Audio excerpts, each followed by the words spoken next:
I just wanted to show you my team comm setup. This is how I run it. I don't care how you run it or what you have. Do whatever you want to do. It's your team, not mine. Right? So what I got here is I've got all Anytones. They're DMR radios. They do DMR and analog. So if you don't want to run digital, you can run these on analog as well. All right? They all have AES 256 encryption. You have the option of putting 32 encryption keys in there, so that's plenty. On these radios also, if you're going to run digital, you can also put multiple radio IDs in each radio, so that way if you're worried about someone picking out your specific radio ID every day, you could change radio IDs on every radio. That would be written into your SOI, so they wouldn't quite nail down the same radio communicating all the time.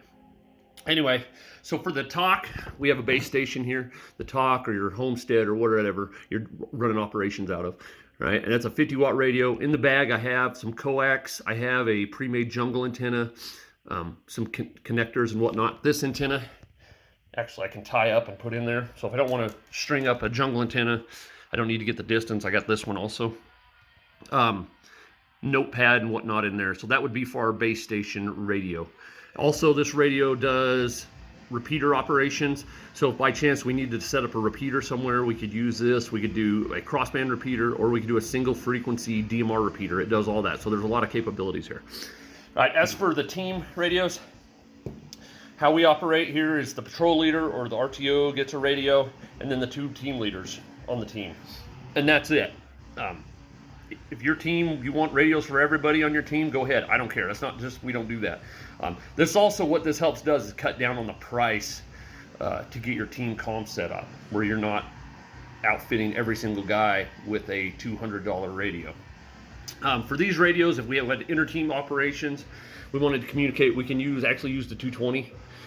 These do 220, all 4 of these, but we could use the 220 megahertz. And that way, not a lot of people's on 220, so you'd be a little bit more obscure. Less chance of getting caught. Like I said, these do analog and digital. If you really wanted to set an APRS cable up and a tablet, you can actually do that, but you're not going to be able to send back to the talk with that. You'd have to have the tablet sitting by the mic because the speaker's in the mic. There's no plug-in. But the other ones you could do that if you really wanted to. Or if you wanted to run just analog and then switch to your digital when you wanted to send a data message, text message, you could do that also. So switch back and forth if you wanted to. The text messaging on any of these radios are not encrypted, so you would have to do a one-time pad, just like you would have to do if you're operating a tablet. So same idea there. All right, so this is just my comm setup. You could do the same thing with the EF Johnson setups, P25s. They make base stations also with these. So you could do that. These don't have near the capabilities as these radios. You could do the same with your Baofeng. I don't care really. I'm just showing you kind of how I have my setup and how we operate here.